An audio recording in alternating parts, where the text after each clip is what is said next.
The moment he appeared, I had to admit that all the consolations I told myself were lies. I was deceiving myself. I couldn't bear to be without him, Aunt Amanda, or that home. He didn't speak, opened the thermos, and poured out pigeon soup. After cooling it, he held it to my lips to feed me. Uncertain of his attitude, I ate my tears with the soup. When the bowl was empty, I finally heard him speak. Adults don't keep grudges against children. My heart finally settled, and I couldn't help but smile. It was the joy of having regained what was lost. Suddenly, a thought struck me. "Brother, does Aunt Amanda know? Please don't tell her. Just say I went to school." He slightly raised his eyebrows, indifferent. "Now you're afraid? Too late. Guess who made this soup?" Sometimes, the ones who don't get angry are more frightening than those who do.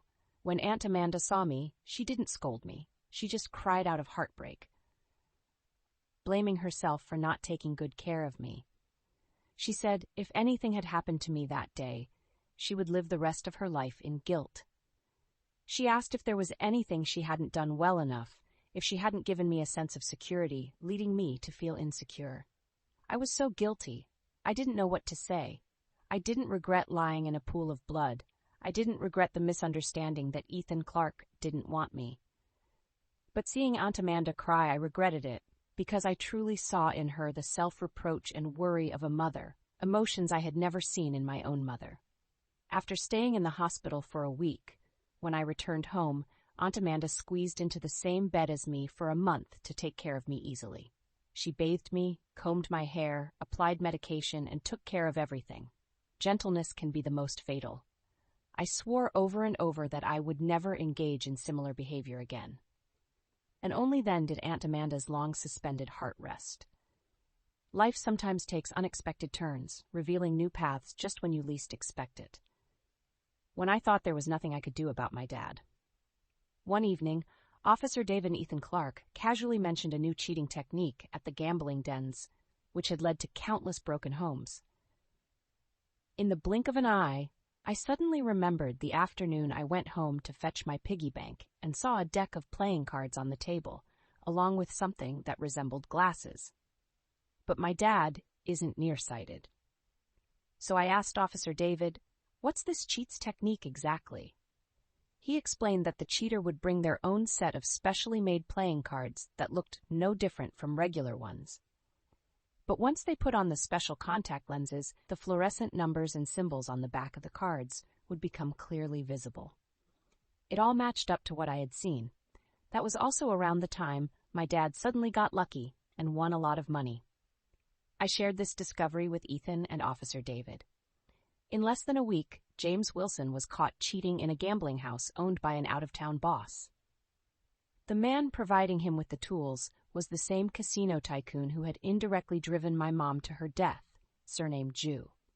The conflict between two gambling houses erupted, and when a victim reported it, the police discovered multiple instances of cheating for profit at Jew's casino. To escape the whole situation unscathed, someone had to take the fall. Jew pushed my dad forward as the scapegoat. I don't know what benefits he offered in private to make my dad willingly take the rap for him. So, on January 1st, 2014, the best news arrived. James Wilson was sentenced to 4 years and 9 months for gambling and fraud crimes involving significant amounts of money. Learning that he was jailed made me feel an instant relief. No more false joys. Finally, the last barrier that prevented me from fully integrating into the Clark family was eliminated. My spirit returned to them, like a stream flowing back to the ocean's depths, feeling truly alive. I studied at home for a month and a half. Finally, the wounds on my body healed and the cast on my wrist came off. Only a faint pink scar remained on my forehead, which was hardly noticeable unless closely examined. Aunt Amanda, worried I'd scar, made sure the meals were as bland as could be during this time, so insipid that I nearly lost my sense of taste. Until this afternoon, when I was finally declared free of all dietary restrictions. Looking at the steaming bowl of spicy crayfish before me, I could barely contain my drool just from the scent. Aunt Amanda couldn't eat seafood due to allergies, and Ethan found them too ugly to eat. So today, they were made especially for me. Emily, start with the crayfish to tide you over. Ethan isn't awake yet, and the other dishes aren't ready, she said. Ethan had taken on a last-minute big job the night before and went to sleep at 10 in the morning, so he was still asleep in the afternoon. I nodded happily. I'm patient and always save the best for last. I took an empty bowl, poured half a bowl of the crayfish broth into it, and added the shelled tails, letting them marinate and soak up the flavor. Later, I'd blend them with hot steaming rice, eating each spoonful with a perfect mix of rice and meat. Utterly delicious. About halfway through shelling, I decided to try it. As I removed my disposable gloves, Ethan, with his tousled hair, slowly pulled out the stool opposite me and sat down, resting his chin in his hand and looking at me with sleepy eyes. Without saying a word, he seemed to still be half asleep, so I swallowed the greeting I was about to give. Was it my imagination, or did his gaze intermittently rest on the bowl of crayfish meat next to my hand?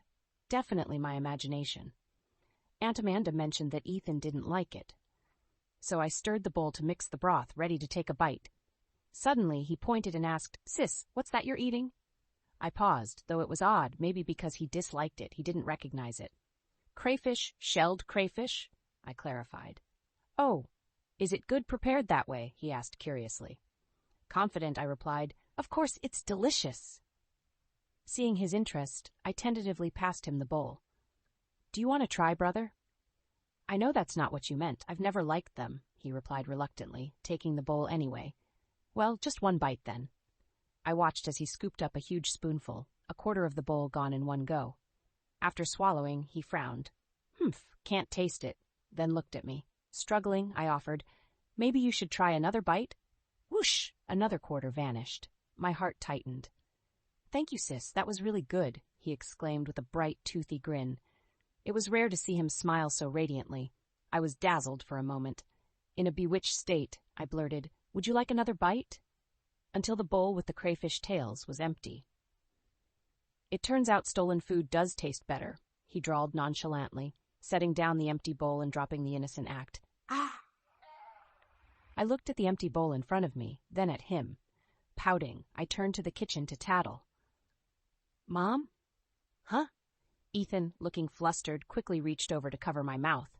"I'll make it up to you. I'll give you double," he promised. The next second, Aunt Amanda rushed out of the kitchen with a spatula. "What's the matter, Emily? Lunch will be ready soon." Ethan blinked furiously. I changed my tune. "Ethan says he's hungry." Aunt Amanda pointed the spatula at him, irritably saying, "Hurry, hurry, hurry! Starved to death, why don't you?"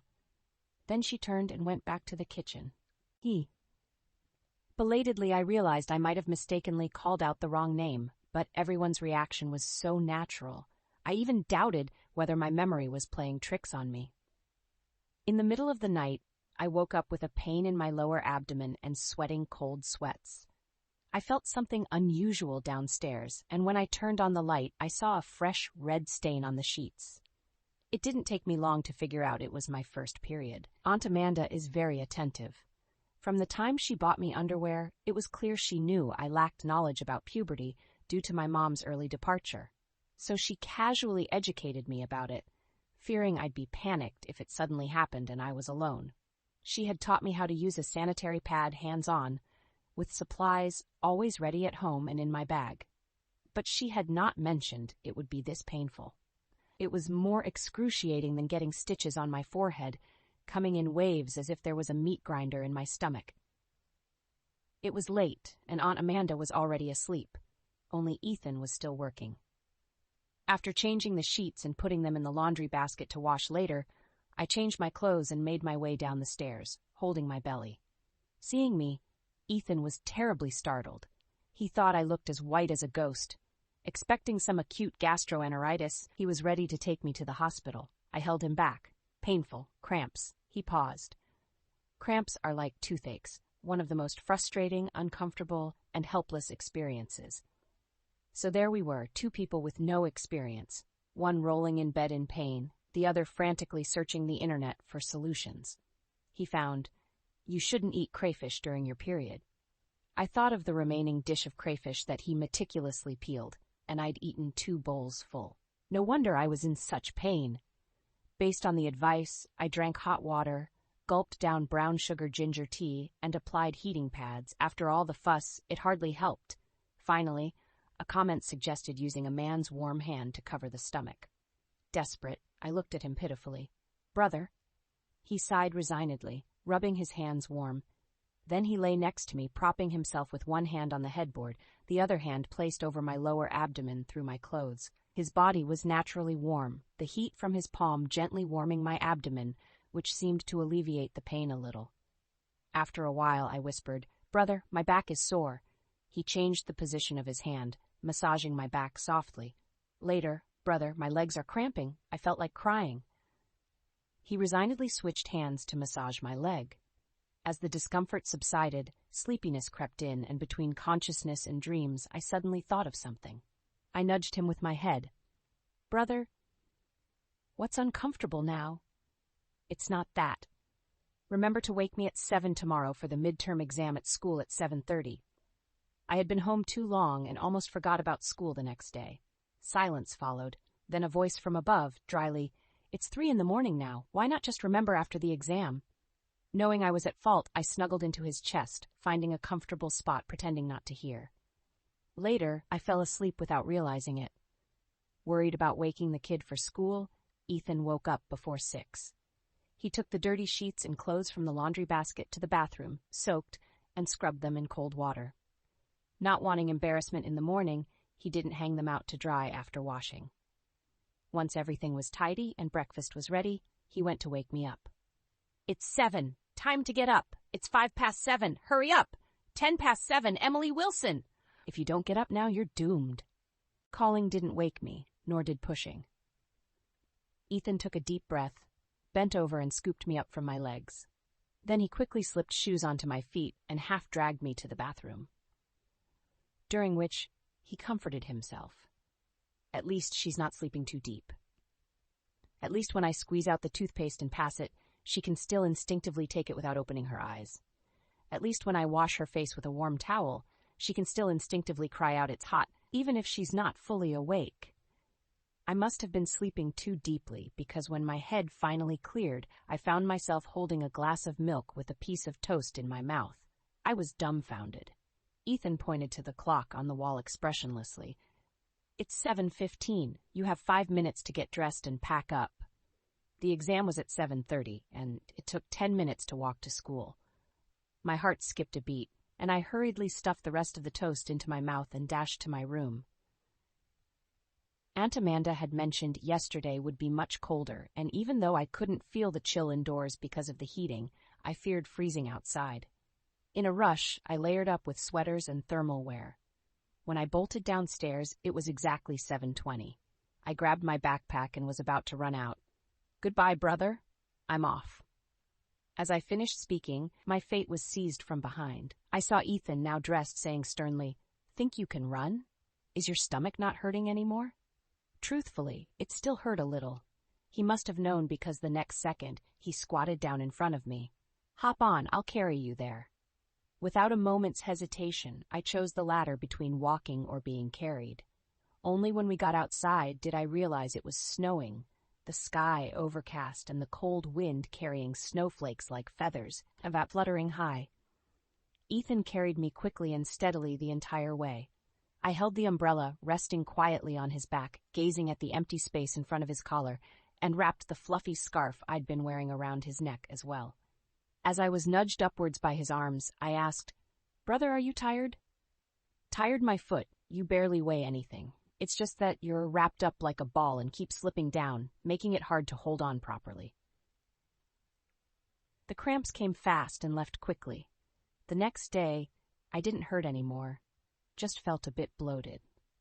Aunt Amanda gave me a lot more advice about what to do during my period, like keeping warm, avoiding certain foods, not touching cold water, and not exercising, among other things.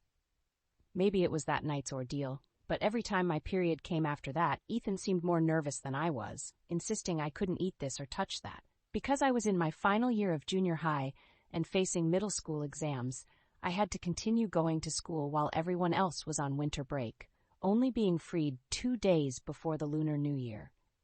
It was my first New Year with the Clark family and their first in Peace Lane. In the future, we would have many more years together. On the morning of New Year's Eve, I sat in front of the dressing table. Aunt Amanda stood behind me, braiding my hair.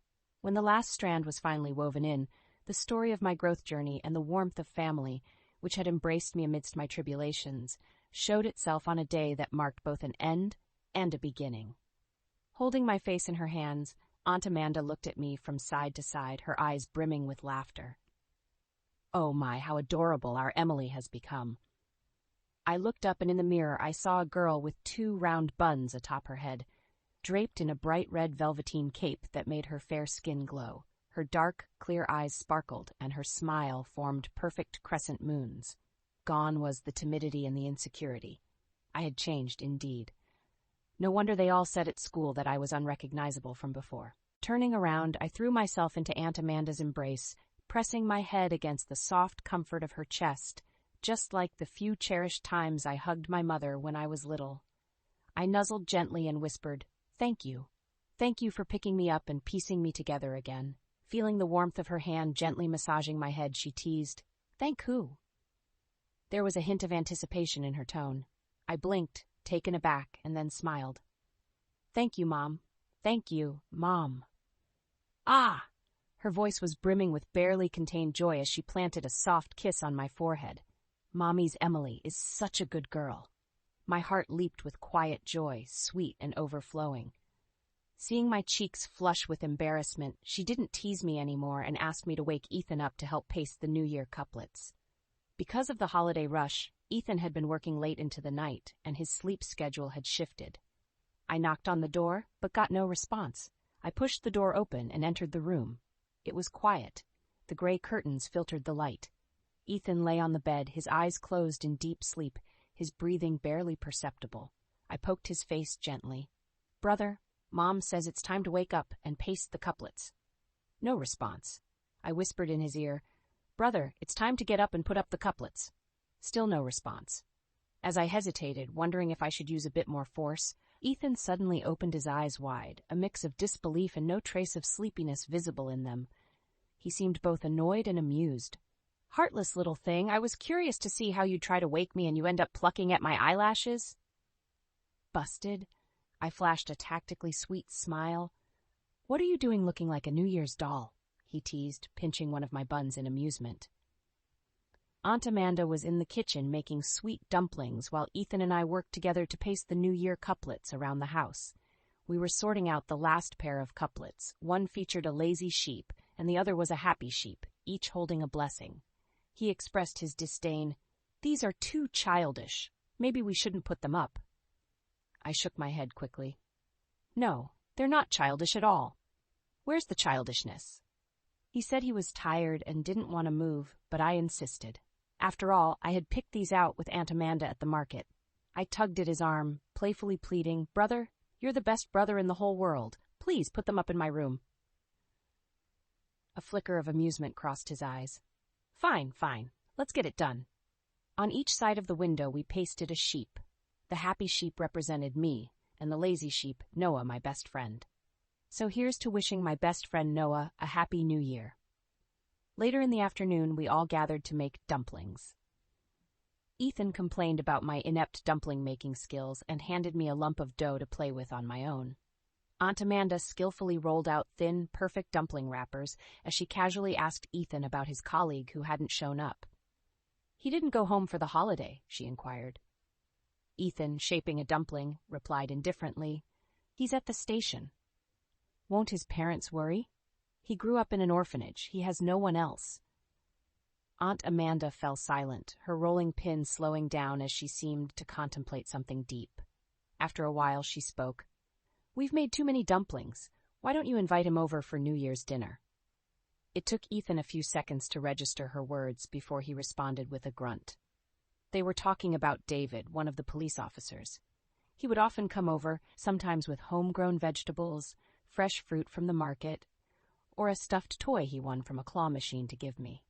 Ethan had told him to come without bringing anything, but David insisted that even though he wasn't brought up with parents, he still understood manners. Oddly enough, Aunt Amanda, usually warm and hospitable, seemed rather distant with Officer David, almost as if she was openly reluctant to get closer to him. At first, She had complimented his pleasant appearance upon meeting him, but after learning that he was a fellow officer and a classmate of Ethan's, she became rather cold. David was aware of Aunt Amanda's avoidance, but it didn't bother him. He still showed up with his usual cheerful demeanor and would help out around the house whenever he could, even warning gossipy neighbors while dressed in his police uniform as a playful rebuke. In short, he had a special kind of respect for Aunt Amanda. When David arrived in the evening, he came bearing gifts. Aunt Amanda advised him, "David, don't bring anything next time." His face changed, panic almost etched into his features before Aunt Amanda clarified, "What I mean is we're all family here. No need for such courtesy." Relieved, he replied jokingly, "Aunt, you almost scared me into thinking tonight's dinner wasn't a reunion meal but my last supper." We all laughed, easing the mood. After dinner, we sat together to watch the Spring Festival Gala. Aunt Amanda handed out red envelopes to each of us. "Year after year, may you be safe and sound," she said with a smile. "Thanks, Mom. Happy New Year." Ethan replied as usual, "Thank you, Mom. Happy New Year." I was overjoyed receiving a red envelope for the first time. "Thank you, Aunt. Happy New Year." David, surprised to receive a red packet, was nearly jumping with excitement.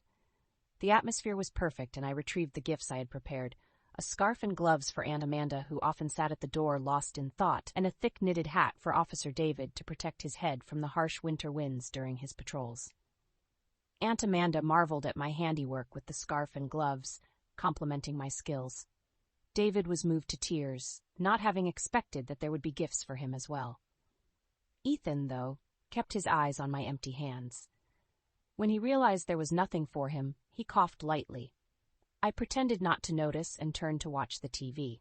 His coughs grew louder, and soon he was right beside me with a warm breath in my ear. "They all have something." "What about me?" I feigned innocence. "Brother, didn't you say you didn't like these things?" Before, when I had casually asked what he wanted, he said he never wore scarves and suggested that men should rather exercise than wrap themselves up. He never seemed to be cold, not even bothering with thermal wear in winter. He stiffened, his expression growing unnatural. "Who said that?" "Anyway, I didn't say it." He then pretended to watch TV nonchalantly. "Fine, you forgot about me. Forget it, then. I'm not that petty." But his eyes told a different story. As Aunt Amanda and David continued to watch TV, occasionally stealing glances our way, I stood up, reached behind the sofa, and pulled out a giant knitted sunflower, half as tall as me, a project that took me a whole month to complete. Ethan loved sunflowers so much that he would offer a huge discount to customers who wanted that particular design tattooed. I teased him. "Oh, brother, surely you won't dislike this too, right?" He turned, his pupils dilating with unmistakable surprise and delight. Realizing the intention, he smiled. "Oh, you're getting bold, teasing me like this, huh?" Sensing the impending danger, I retreated discreetly. He rose and braced himself against the back of the sofa, vaulting over in a swift move to stand right in front of me. As I turned to run, he grabbed my buns, sealing my fate, and began tickling me mercilessly. I tried to dodge and called for help. "Mom, save me! Officer David, save me!"